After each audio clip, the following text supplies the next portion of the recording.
Federalist 30, concerning the General Power of Taxation, from the New York Packet, Friday, December 28, 1787. Hamilton. To the People of the State of New York.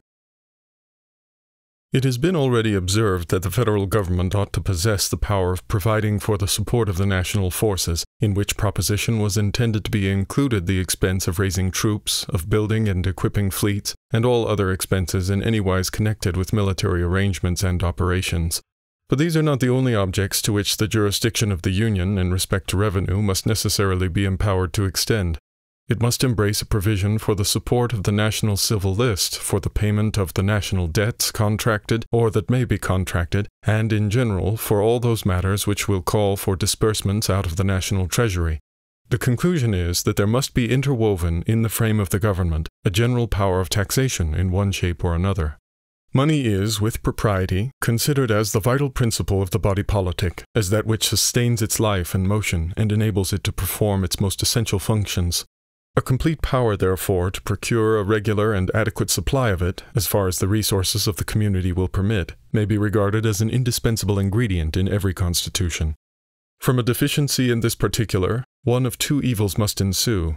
Either the people must be subjected to continual plunder, as a substitute for a more eligible mode of supplying the public wants, or the government must sink into a fatal atrophy and, in a short course of time, perish. In the Ottoman or Turkish Empire, the sovereign, though in other respects absolute master of the lives and fortunes of his subjects, has no right to impose a new tax.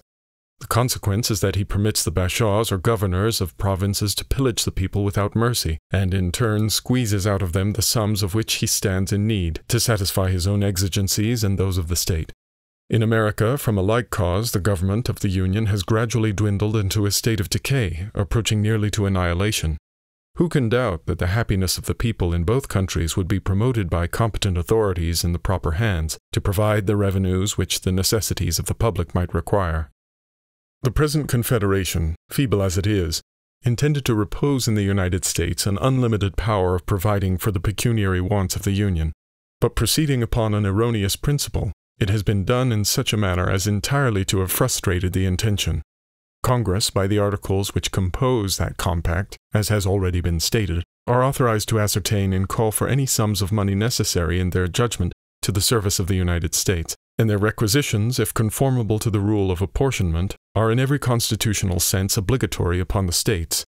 These have no right to question the propriety of the demand, no discretion beyond that of devising the ways and means of furnishing the sums demanded. But though this be strictly and truly the case, though the assumption of such a right would be an infringement of the Articles of Union, though it may seldom or never have been avowedly claimed, yet in practice it has been constantly exercised, and would continue to be so as long as the revenues of the Confederacy should remain dependent on the intermediate agency of its members. What the consequences of this system have been is within the knowledge of every man the least conversant in our public affairs, and has been amply unfolded in different parts of these inquiries. It is this which has chiefly contributed to reduce us to a situation which affords ample cause both of mortification to ourselves and of triumph to our enemies. What remedy can there be for this situation, but in a change of the system which has produced in it a change of the fallacious and delusive system of quotas and requisitions? What substitute can there be imagined for this ignis fatuus in finance, but that of permitting the national government to raise its own revenues by the ordinary methods of taxation authorized in every well-ordered constitution of civil government?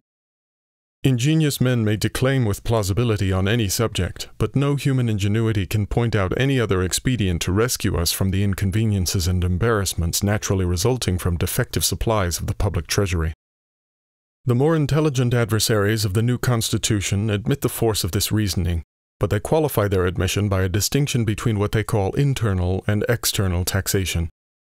The former they would reserve to the state governments, the latter, which they explain into commercial imposts, or rather duties on imported articles, they declare themselves willing to concede to the federal head. This distinction, however, would violate the maxim of good sense and sound policy, which dictates that every power ought to be in proportion to its object, and would still leave the general government in a kind of tutelage to the state governments, inconsistent with every idea of vigor or efficiency. Who can pretend that commercial imposts are, or would be, alone equal to the present and future exigencies of the Union? taking into the account the existing debt, foreign and domestic, upon any plan of extinguishment which a man moderately impressed with the importance of public justice and public credit could approve. In addition to the establishments which all parties will acknowledge to be necessary, we could not reasonably flatter ourselves that this resource alone, upon the most improved scale, would even suffice for its present necessities. Its future necessities admit not of calculation or limitation, and upon the principle, more than once adverted to, the power of making provision for them as they arise ought to be equally unconfined. I believe it may be regarded as a position warranted by the history of mankind that, in the usual progress of things, the necessities of a nation, in every stage of its existence, will be found at least equal to its resources. To say that deficiencies may be provided for by requisitions upon the states is on the one hand to acknowledge that this system cannot be depended upon, and on the other hand to depend on it for everything beyond a certain limit. Those who have carefully attended to its vices and deformities, as they have been exhibited by experience or delineated in the course of these papers, must feel invincible repugnancy to trusting the national interests in any degree to its operation. Its inevitable tendency, whenever it is brought into activity, must be to enfeeble the Union and sow the seeds of discord and contention between the federal head and its members, and between the members themselves. Can it be expected that the deficiencies would be better supplied in this mode than the total wants of the Union have heretofore been supplied in the same mode? It ought to be recollected that if less will be required from the states, they will have proportionably less means to answer the demand. If the opinions of those who contend for the distinction which has been mentioned were to be received as evidence of truth, one would be led to conclude that there was some known point in the economy of national affairs at which it would be safe to stop and to say, thus far the ends of the public happiness will be promoted by supplying the wants of government, and all beyond this is unworthy of our care or anxiety. How is it possible that a government half supplied and always necessitous can fulfill the purposes of its institution, can provide for the security, advance the prosperity, or support the reputation of the Commonwealth? How can it ever possess either energy or stability, dignity or credit, confidence at home or respectability abroad? How can its administration be anything else than a succession of expedients, temporizing, impotent, disgraceful? How will it be able to avoid a frequent sacrifice of its engagements to immediate necessity? How can it undertake or execute any liberal or enlarged plans of public good? Let us attend to what would be the effects of this situation in the very first war in which we should happen to be engaged. We will presume, for argument's sake, that the revenue arising from the imposed duties answers the purposes of a provision for the public debt and of a peace establishment for the Union. Thus circumstanced, a war breaks out. What would be the probable conduct of the government in such an emergency? Taught by experience that proper dependence could not be placed on the success of requisitions, unable by its own authority to lay hold of fresh resources, and urged by considerations of national danger, would it not be driven to the expedient of diverting the funds already apportioned from the proper objects to the defense of the state? It is not easy to see how a step of this kind could be avoided, and if it should be taken, it is evident that it would prove the destruction of public credit at the very moment that it was becoming essential to the public safety. To imagine that at such a crisis credit might be dispensed with would be the extreme of infatuation. In the modern system of war, nations the most wealthy are obliged to have recourse to large loans. A country so little opulent as ours must feel this necessity in a much stronger degree. But who would lend to a government that prefaced its overtures for borrowing by an act which demonstrated that no reliance could be placed on the steadiness of its measures for paying? The loans it might be able to procure would be as limited in their extent as burdensome in their conditions. They would be made upon the same principles that usurers commonly lend to bankrupt and fraudulent debtors, with a sparing hand and at enormous premiums.